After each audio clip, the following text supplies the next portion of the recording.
Buenas tardes, como todos los miércoles nos encontramos en su programa Diálogos Ciudadanos, aquí en la estación Radio Artesana, el Centro Cultural Enrique Félix Castro, en la cabina Enrique Félix Castro, ¿no? Por supuesto. Bueno, le podemos cambiar de nombre, ¿no? Le podemos poner Rafael Buelna Tenorio también, de manera unilateral.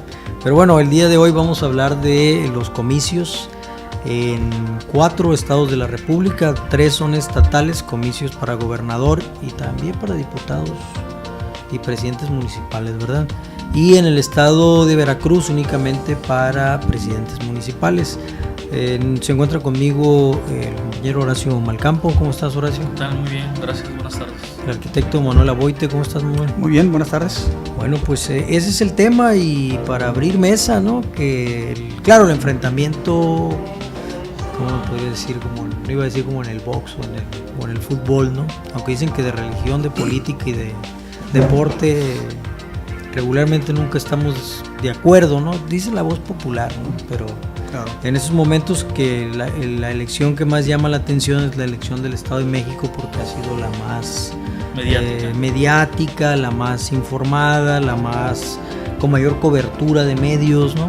Y también en donde los partidos políticos están atentos, porque, bueno, incluso lo plantea el propio New York Times o el Herald o algunos otros periódicos en Estados Unidos e Inglaterra, que plantean que la elección del Estado de México es un referéndum para el gobierno de Enrique Peña Nieto. Con eso amaneció algunos analistas, ¿no? En el sentido de que es el grupo en el poder, el grupo Atlacomulco, ¿no? Del municipio de Atlacomulco en el Estado de México, que es al que pertenece tanto Del Mazo como su primo, ¿no? En octavo lugar, como dijo el propio Del Mazo, ¿no? Enrique Peña Nieto, su tío, ¿verdad? Del Mazo también, quien han sido gobernadores del Estado de México, incluido el propio Peña Nieto, ¿no? Quien fue gobernador, ahora es Erubiel Ávila, ¿no? El gobernador que se peleó con la loba de Chimalhuacán.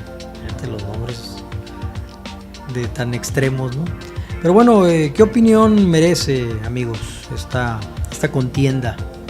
Bueno, al cual pertenece políticamente el señor gobernador Quirino Ordaz Coppel, ¿no? De aquí de Sinaloa, el grupo Atlacomulco. Sí, tiene relación estrecha, ¿no? Con ellos. El Estado de México tiene relevancia nacional e internacional, porque el Estado de México pues tiene el padrón electoral más grande del país, ¿no? Además, el PRI lo ha gobernado de toda la vida. Es el estado del presidente Enrique Peña Nieto, y pues Morena está ahí luchando palmo a palmo con este Mazo, y bueno, pues vamos a ver qué sale, ¿no? Qué surge este domingo. Bueno, yo creo que surgirá en primer lugar una elección que difícilmente podremos dejar de catalogar como una elección en la que se insiste que sea una elección de Estado, ¿no? Y una elección de Estado significa que todos los funcionarios públicos del gobierno federal y los funcionarios públicos del gobierno del Estado están inmiscuidos en la campaña. Es algo que ha venido denunciando Andrés Manuel López Obrador de manera reiterada, y los ataques, ¿no? Entre los presidentes del PRI y el presidente de Morena pues han sido fuertes, ¿no? Claro, Anaya también ha participado, ¿no?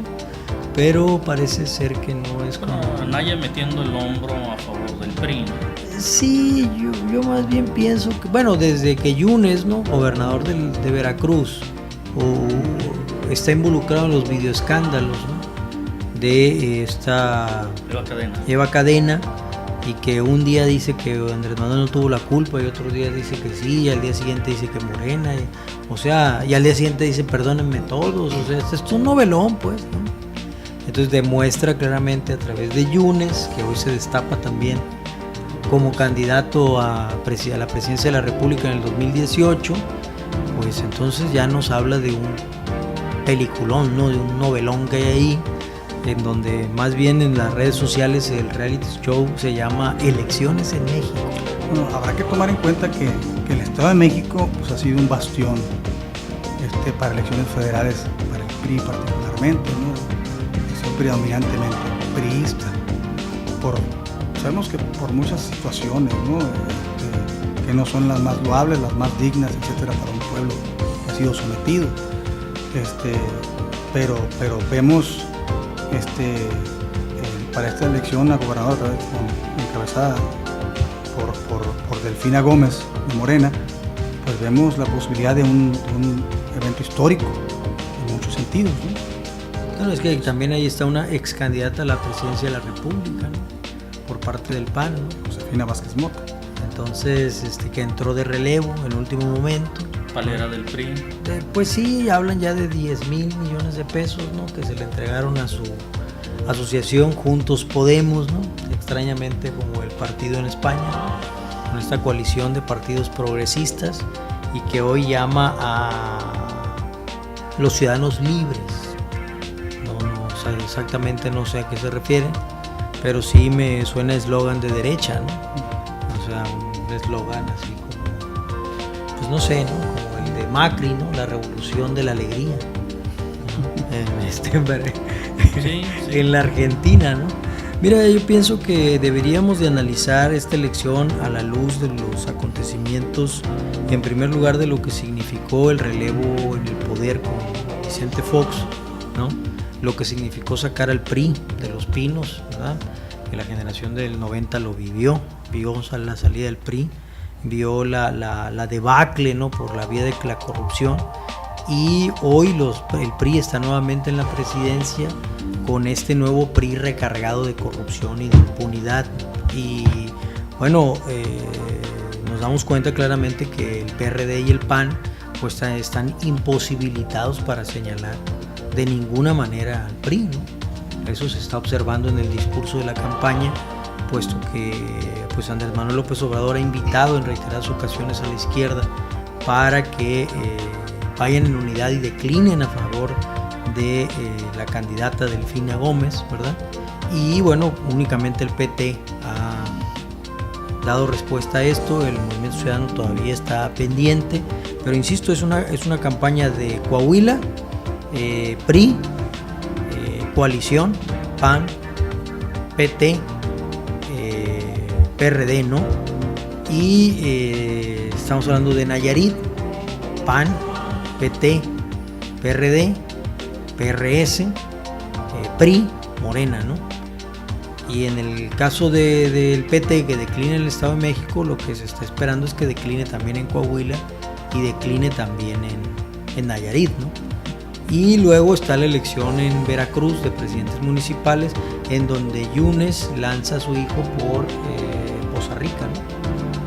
Sí, por uno de los municipios más grandes de Veracruz, y es donde se juegan 226 municipios, ¿no? 220 municipios de Veracruz.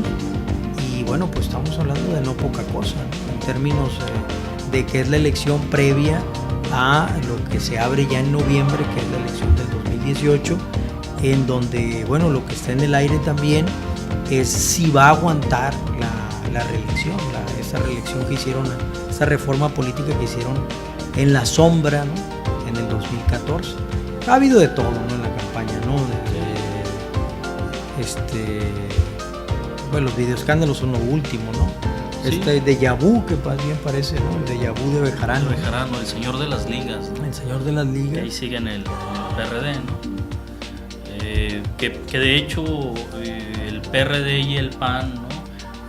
Han estado en pláticas, incluso sus líderes salieron, ¿no? A darse las manos, a decir que van a buscar ir en unidad en contra del PRI, ¿no? En el 2018, y se maneja algunas alianzas de facto entre ellos ahora para las elecciones del domingo, ¿no? Declinaciones de un candidato panista por un perredista y viceversa, ¿no? En el Estado de México no se han decidido. Ni Josefina ni Cepeda han decidido si van a declinar. Del Mazo, en una entrevista ayer en radio, ya dijo pues, Él le va a dar chamba a Cepeda una vez que gane en su gabinete. Porque es un buen muchacho, Sí, es la revelación del 2 días antes del 2017. toman una fotografía. Es el novato del año, ¿no? Sí, el novato del año. No, ni el PRD, dice el líder del PRD, ni nosotros esperábamos tanto, es una revelación. No, se ha hablado que desde un inicio Erubiel Ávila mandato divino ha dado el dinero para la campaña de Cepeda, ¿no? Hace 2 días se toma una fotografía donde está el operador político de Cepeda y el operador económico de Erubiel Ávila reunidos tomándose un café, ¿no? Entonces, después de esa fotografía sale Del Mazo a decir, ¿no?, que él estaría dispuesto a darle trabajo al buen muchacho a la revelación, a este jovenzuelo que se fajó en contra de Andrés Manuel, ¿no?, en Nesa. Entonces hemos visto una... Que por cierto dijo que aceptaba el debate con Andrés Manuel, y cuando Andrés Manuel fue no se presentó. Sí, hizo por su parte otro evento, ¿no? Ese mismo día, tú vas a estar allá, bueno, yo voy a estar allá. Y ya, se fue él para otro lado, hizo su evento, ¿no? En realidad no creo que pues todavía pueda, ¿no?, darle un debate con Andrés Manuel. Entonces hemos visto unas elecciones pues muy extrañas, ¿no?, con todo tipo de eventos, de situaciones que se han dado. Entonces pues vamos a esperar, ¿no?, qué se va a dar. No sé si... que tú ibas a decir, vamos a esperar a Manuel. Ahorita salió Manuel, no sé si estemos en vivo o grabado. No, está en vivo. Bueno, entonces listo. Ya volvió. Sí. Entonces, bueno, en el Estado de México es claro que Delfina y Del Mazo están luchando palmo a palmo, pero en los otros estados, ¿cómo vemos en bueno, Nayarit, yo veo en Nayarit que la competencia está fuerte entre Morena y la coalición PRD-PAN, no PT. Ahí es donde es interesante que se salga de la coalición el PT.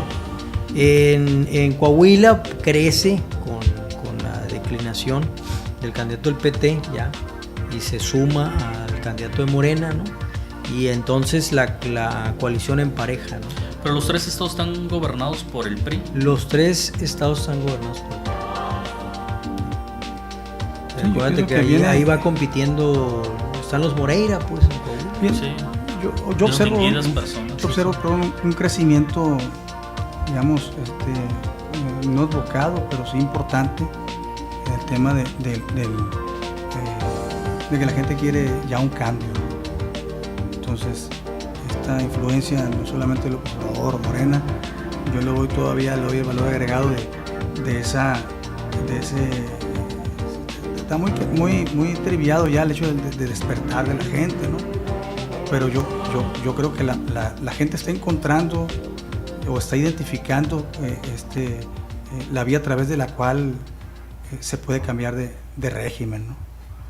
Pues sí, sobre todo la gente no se desilusionó con la llamada transición democrática de Fox, y eso es a lo que voy, pues, como el cuento de Monterroso, ¿no? Y cuando despertamos el dinosaurio seguía ahí. Entonces nos dimos cuenta que después de todo el esfuerzo de más de 40 años, ¿no?, desde 1960 con los movimientos estudiantil de una manera más decidida, los mexicanos estaban por una salida, ¿no?, al régimen priista. Se dieron cuenta que no era el PNR, que no era el Partido Nacional Revolucionario de Cárdenas. O sea, claramente con Ávila Camacho, con Miguel Alemán, se montó la antidemocracia en el país y se montó la contrarrevolución. En Sinaloa, pues se mandó al exilio a un gobernador, el 44, únicamente duró un año, un gobernador cardenista, Julio Trejo, ¿no?, un año bajo una asolada militar. Y luego vino la toma de la Universidad Autónoma de Sinaloa, que era la Universidad Socialista del Noroeste, y corrieron a un rector, a Solón Sabre. Son los mismos que se impusieron en el Estado de México con el asesinato de un gobernador El grupo Tlacomulco viene de una traición a un gobernador cardenista, porque el Estado de México lo formó Lázaro Cárdenas como Estado.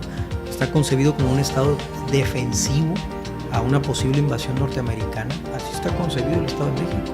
Es un Estado defensivo, la zona conurbada rodea a la capital de la Ciudad de México en un entorno de avance militar. Entonces, eso es un enclave. Primero pensado como un enclave militar y como un enclave político después, y lo han utilizado muy bien los priistas, pero lo han utilizado para gobernar el resto del país, ¿no? Como tú dijiste, lo han utilizado como un búnker, ¿no?, electoral, y a partir de ahí han movilizado sus huestes empobreciendo a los ciudadanos del Estado de México, ¿no? Y eso sí ha salido a relucir, ¿no? De calles sin banquetas, calles sin luz, casas en total abandono, y sin embargo pintarrajeadas de rosa, ¿no?, con un letrero ahí del Mazo, ¿no? O sea, ver cosas verdaderamente atroces y vergonzosas, ¿no? Y queda en evidencia cómo se ha impuesto por la vía del terror, ¿no? No por nada uno de los grupos que es considerado un grupo de choque y además un grupo paramilitar como Antorcha Campesina, en donde tiene más fuerza es en el Estado de México. O sea, ¿nos parece extraño? No nos debe de parecer extraño, ¿no? Pero insisto yo y lo digo claramente, esto para mí es simple y sencillamente continuar con el proceso de desintegración, de salida de una cultura priista que durante más de 40 años, desde los 60, insisto, hasta los 90 se luchó en contra de ella, ¿no? Y que hoy está saliendo por la vía más vergonzosa, que es la claridad que tiene la sociedad mexicana de que es el PRI pues representa un partido que promueve la corrupción, que promueve la impunidad, es sinónimo de impunidad. Hoy promueve la violencia y promueve, en fin, ¿no?, el abuso. El Estado de México es el principal estado con feminicidios, ¿no? Sí, secuestros, ¿no? Entonces, ¿qué es lo que estamos observando? Bueno, estamos observando, para mí, algo que de manera artificial se pospuso con Fox y con Calderón. Lamentablemente fueron dos gobiernos que vivieron el auge petrolero y que no supieron qué hacer. Bueno, sí supieron, ¿no?, pero en términos sociales no supieron qué hacer con esa bonanza, ¿no? Y claro que la sociedad también se los está cobrando, ¿no?, tanto al PRD como al PAN, por la firma del pacto, y hay algunas caricaturas ahí, ellos dicen pacto por México, y algunos lo cambian y dicen pacto sin México, ¿no? Un pacto de partidos por mantener los privilegios, ¿no? Y que bueno, lamentablemente, yo vuelvo a insistir, esta contienda es simple y sencillamente un momento en el cual la sociedad no se desilusionó. Digo lamentablemente porque si se hubiese desilusionado completamente la sociedad en su momento con Fox, pues no estuviera teniendo la resistencia que está teniendo hoy, ¿no? Y ni estuviese teniendo la fuerza que tiene en esos momentos el PRI, ¿no? El PRI está luchando con todo en el Estado de México por sobrevivir a su propia debacle, ¿no? Por sobrevivir a su propia debacle histórica, pero esa debacle se pospuso, o sea, es la debacle de Salinas de Gortari, es la debacle que Zedillo artificialmente pospuso al darle la presidencia a Fox. O sea, artificialmente lo pospuso, y se pospuso también en un momento determinado por el levantamiento armado en Chiapas, ¿no? Se pospuso por un conflicto de carácter militar y el asesinato, por supuesto, de Luis Donaldo Colosio, ¿no? Tuvo que haber un magnicidio para darle respiro al sistema político mexicano representado por el PRI, ¿no? Que con Zedillo, con la reforma político-electoral que permitió las credenciales, porque la democracia en este país electoral que tenemos se presenta en el 95, se presenta con la credencialización de los mexicanos, con la formación del Instituto Federal Electoral y con la llegada del PAN al poder a través de Fox en un acuerdo con los tecnócratas. Entonces era la lucha entre los dinos y los tecno, ¿no? Los dinosaurios del PRI, representados por la Bastida, que perdió la presidencia en esos momentos, y los técnicos representados por el presidente del Banco de México, ¿no? Gurría, por Salinas de Gortari, por Pedro Aspe, ¿no? Que son los neoliberales y que todos mantuvieron sus puestos con Fox y con Calderón. Calderón desata la guerra del narco para evitar el cisma mexicano del 2010, para eclipsar la Revolución Mexicana. Entonces, en el 2017 estamos viviendo ese cisma que se pospuso, y se pospuso artificialmente para controlar el enojo de la gente, el hartazgo de la gente, y entonces dar tiempo para vender la reelección la reforma al artículo 73 constitucional, que permite que estos políticos sátrapa es una persona que no tiene valores, no tiene principios, un asaltante, un corrupto, un cínico, lograran reelegirse, ¿no? Entonces, estamos viendo una explosión, pero al mismo tiempo estamos viendo una implosión. Es el contraveneno que han ideado para salir allá adelante, otra vez sacar la cabeza, ¿no? Así es. Están preparando el escenario, ¿no? De manera cándida, pues. Sí. Digo, es mi punto de vista, Claro. ¿no? Esta elección es... No, y comentábamos hace un momento, y bien lo decías, y lo hemos comentado en otras ocasiones, el mexicano es una raza como, yo no sé si en peligro de extinción, porque por el tema de que es una sociedad que ha aguantado todo, ¿no? Tú lo dices, pero lo ha aguantado heroicamente. Sí, O sea, ha aguantado heroicamente toda esta avanzada negativa de abuso de poder de parte del priismo y de la clase en el poder, ¿no? Entonces ha sido, pues ya pareciera que la carga ya la está sintiendo el pueblo, de tal suerte de que ya no está dispuesto a seguirla cargando, pues ya ha sido demasiado, ¿no? Entonces, pues vemos en estas próximas elecciones una válvula de escape en cierta medida para el pueblo, ¿no? De salir avantes en esta elección del 4 de junio, y bueno, y esperemos que el 2018 sea simplemente la consecución de ese cambio. No, es que han sucedido algunos eventos que precisamente han detonado los cambios de gobierno, ¿no?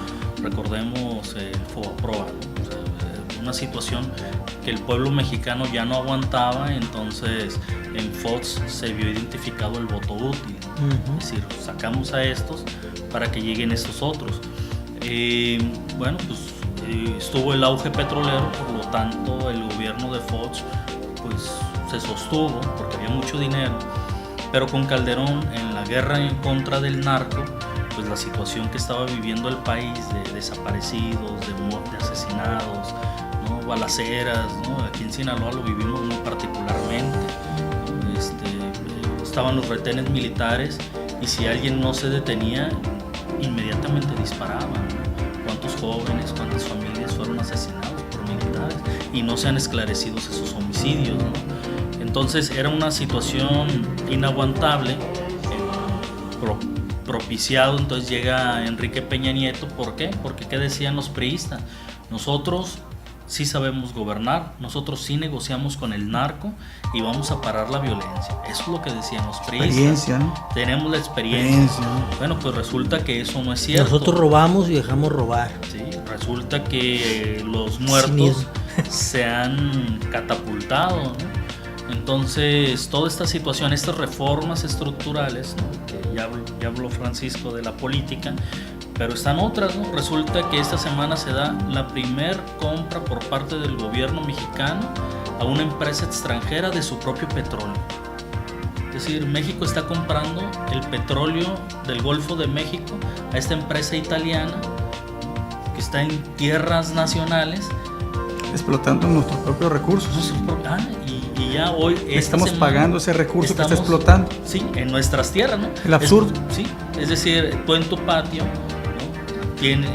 Hay oro y resulta que el vecino llega y acaba de llegar Paco, ¿no? Y dice, bueno, yo tengo la pala, ¿no? Para sacarlo. Y ya después de que lo saco, pues resulta que te lo vendo, ¿no? Sí, pero bueno, entonces estamos cayendo en un absurdo. La gente se está dando cuenta. Le di por debajo del agua, la sirvienta le di por debajo del agua una lanita, ¿no? Claro, ¿no? Hay otras cosas.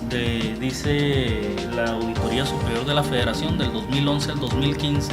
Hay perdidos, extraviados, nadie sabe, más de 200 mil millones de pesos. ¿Cómo es posible que se extravíen más de 200 mil millones de pesos? Bueno, es que es el signo del gobierno de la corrupción, de la impunidad. En el 2015, tanto hemos hablado de Duarte, pero en el 2015, en el Estado de México, Erubiel Ávila perdió 8 mil millones de pesos. Duarte 7 mil. En el 2015, en el mismo año, en un solo año. Maloba. ¿Cuántos ha perdido Maloba? Maloba tiene más de 90 denuncias penales. 28 mil millones. Vamos cerca de 50 y tantos. Nada más 28 mil en el seguro, en los hospitales. Entonces, estamos llegando a un momento donde definitivamente la gente se está hartando. Mientras que los médicos no tienen base, ¿no? A los maestros no se les paga. Son perseguidos. Son violentados, son matados. ¿Cuántas denuncias de que el medicamento está caduco? Estamos hablando pues de que el signo del nuevo PRI es el signo de la corrupción. Sinónimo de corrupción, es sinónimo de impunidad, y cuando los sistemas anticorrupción comienzan a apretar, a fiscalizar, ya lo he comentado aquí también, a sobrefiscalizar el gasto público, porque eso es. Esa es la sobrefiscalización del gasto público, pues entonces propician, ¿no? A través de la impunidad de esto llamado reelección, ¿no? Van a propiciar la esclavitud. ¿Por qué? Porque de alguna manera van a sacar el dinero los políticos. Oye, Francisco, ¿y qué opinas de esto que dicen ahora, ¿no? Que gracias a la reelección, pues ahora los políticos se van a esforzar por trabajar mejor, porque van a reelegirse. O sea, Oye, pero ahí es donde hay una explicación muy clara. Digo, la sociedad debe entender. Tenemos que entender. Este programa es político, es serio. No, ¿Qué onda? Es que ese es un argumento que están diciendo. Pero... Bueno, ni Broso agarra estos rollos. ¿Qué onda? Yo la verdad que ahí, al menos es muy clara la idea que tengo yo. No sé si la compartan. Pero cuando nosotros vamos a las urnas y votamos, para empezar votamos por un candidato que nosotros no seleccionamos, lo seleccionó un partido. Desde ahí ya empieza. Desde ya de entrada. Y la otra, ni siquiera hay un ejercicio democrático real y verdadero interno en los partidos.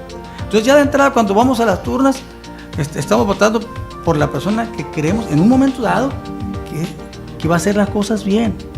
De hecho, desde que se establecen las reglas y los lineamientos y toda la gente, se supone que el objetivo único es servir bien al pueblo, al que se merece.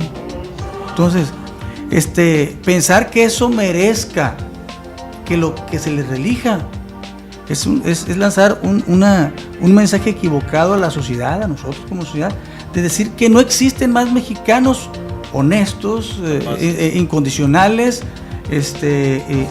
y con vocación y capacidad para servir, con sentido de espíritu nacionalista y patriota. Entonces yo creo que hay muchas personas, hay muchos ciudadanos en México que tienen infinidad de capacidades y sobre todo esas cualidades, y que pueden reunir ese perfil, particularmente licenciar ese perfil, y que estos políticos de hoy lo quieren confundir con la experiencia. Hace unos días lanzamos una encuesta en Facebook sobre este tema. Que si alguien estaba interesado en que se reeligiera algún gobernador, pues todas las respuestas fueron negativas. Y si no hubo una encuesta de que algún político se reelija, todo es negativo. O sea, es que mira, la elección era viable, la reelección era viable en México antes de que ganara Donald Trump. La reelección era viable en México antes de que regalaran el petróleo. estos momentos no. En estos momentos los políticos no tienen credibilidad de ningún tipo. O sea, ya México no es el México del 2016. Y eso el político lo sabe, pero es cínico.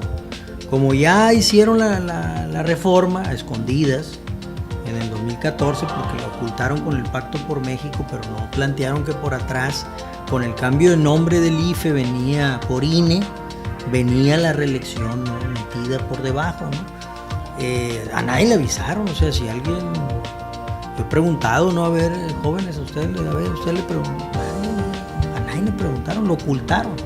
Salió el tema de la reelección, salió por la crisis de la entrega de los recursos petroleros, salió por la crisis del triunfo de Donald Trump, ¿no? Sale por la torpeza política de Videgaray, de Osorio Chong. Entonces, en estos momentos no hay credibilidad para pensar, no es el mismo México. Claro. Y al no ser, es más, lo puedo decir de una manera más sencilla, le está tronando a los gobiernos progresistas latinoamericanos porque aprobaron la reelección. Si los gobiernos progresistas latinoamericanos no hubiesen tenido la tentación de la reelección, ahí estuvieran sin ningún problema. Porque así como hay muchos mexicanos que pueden honestos, que pueden ocupar los puestos, así en Venezuela también hay, así en Cuba también hay, así en Bolivia también hay, en Uruguay los gobernadores, los presidentes republicanos consecuentes han terminado su periodo y se han retirado y nada les ha pasado a sus países, porque ¿quién debe ser democrático? ¿Quién debe ser progresista? ¿El líder o el pueblo? Yo soy de la idea que debe ser el pueblo, Y entonces si el pueblo es progresista, si el pueblo es democrático, si el pueblo es liberal, pues va a tener que llegar una persona honesta, o sea. Pero si tienes pueblos de una u otra manera dominados a fuerzas para que reconozcan la bondad de la honestidad, pues entonces estamos cayendo en un problema, ¿no? Los estilos de vida, desde mi punto de vista, no se imponen, ¿no? Claro. Y eso nos lleva a que parte de la campaña del PRI ahora es decir que todos los partidos son iguales. Así que ellos ya sacaron a sus manzanas podridas. Sí, ¿no? Entonces dicen Morena. Te voy a contestar como le dijeron en España al Mariano Rajoy. Lo que pasa es que la canasta está podrida. Las manzanas y la canasta, o sea, ¿no? Entonces sí, ellos están, como tú dices, promoviendo la idea de que todos los partidos son iguales. Yo soy de la idea de que la corrupción está presente en la sociedad porque las instituciones lo permiten, porque las reglas son débiles. Entonces hay que elaborar reglas más diáfanas, más claras, pero no sobrefiscalizar los recursos públicos, porque eso es axiología, eso es teología, eso es meter la religión en los asuntos públicos. O sea, la honestidad no es de orden divino. La honestidad no es de orden divino, por supuesto. La honestidad tiene que ver con la consolidación de instituciones que permitan una fiscalización diáfana. Pero esa sobrefiscalización que trae Coparmex, eso va a propiciar que los políticos sultanes que están acostumbrados a utilizar el erario público como gasto corriente personal, ¿no? Como si fuese su gasto corriente personal, pues van a sacar el dinero de otras partes. ¿De quién lo va a sacar? De las comunidades vulnerables, de las comunidades que no tienen protección, de los indígenas, de las mujeres, de los niños, del tráfico de órganos, de la prostitución infantil. Esos son los politicuchos mexicanos, Se dedican al tráfico de órganos, se dedican a la trata de blancas. Eso es lo que son. Y esa vulgaridad es la que nos ha gobernado con el PRI, los patanes, los padrotes. Todo el mundo lo sabe, que ves a un priista y ves a un patán. O sea. En el Estado de México, con las elecciones que se aproximan ahora para el 4 de junio, me parece que es la oportunidad. El escenario está puesto, el avance, no digo de la izquierda, del pueblo está, ahí está. Yo pienso que no hay que restarle mérito a eso, creo que es el mérito más importante, se lo lleva el pueblo. porque está reaccionando positivamente. Sí. Indistintamente de las caras, de los nombres, de los partidos que estén impulsando el cambio, estén promoviendo, indistintamente de eso, la gente está creyendo que un cambio es posible, pues, y que es posible a través del poder y el ejercicio del voto, ¿no? Bueno, entonces para concluir esta mesa, ¿qué mensaje darían ustedes? ¿Cómo ven el escenario político de esta elección intermedia, bueno, de esta elección de gobernadores? Para la gente del Estado de México que estén vigilantes de voto, ¿no? Que sabemos que las artimañas que se va a dar... ¿Te refieres al carrusel y al ratón loco? Y a todo, sí, entre otras cosas. O al tamal. No, porque sí. Debo decir, y aprovechando la ocasión, me ha tocado a mí ser funcionario en casilla y me ha tocado contar las boletas. Y una de las cosas que facilita precisamente el que haya el carrusel es que están foliados solamente de un lado, ¿no? Entonces el talón que se queda no está foliado, está foliada nada más la boleta o viceversa. La cuestión es que si nos dan en una casilla tenemos del 1 al 1000, pues solamente es del 1 al 1000 en el talón, pero cuando entra la boleta que tú la ves, tú no sabes si son las boletas que se entregaron. Entonces ese es un fraude, o sea, ya de entrado institucional, o ¿no? sea que los detalles está el diablo. Institucional, definitivamente. ¿Cómo sabes que no metieron una boleta extraña por ahí con la que se quedó? Entonces se necesitan tener los dos folios, claro, para que se vea la coincidencia. Las dos partes deben de tener el folio. Para que case completamente de manera perfecta la votación en el momento. Bueno. Pero solamente tiene folio de un lado. Pues lamentablemente el tiempo se nos ha acabado, sí. Horacio. No, pues que la gente salga a votar. Sí, lo más importante es esto, que el 4 de junio la gente ejerza su derecho al voto tanto en Coahuila como en Veracruz, como en el Estado de México y Nayarit. Es muy importante que la gente no haya perdido la esperanza con Fox y con Calderón.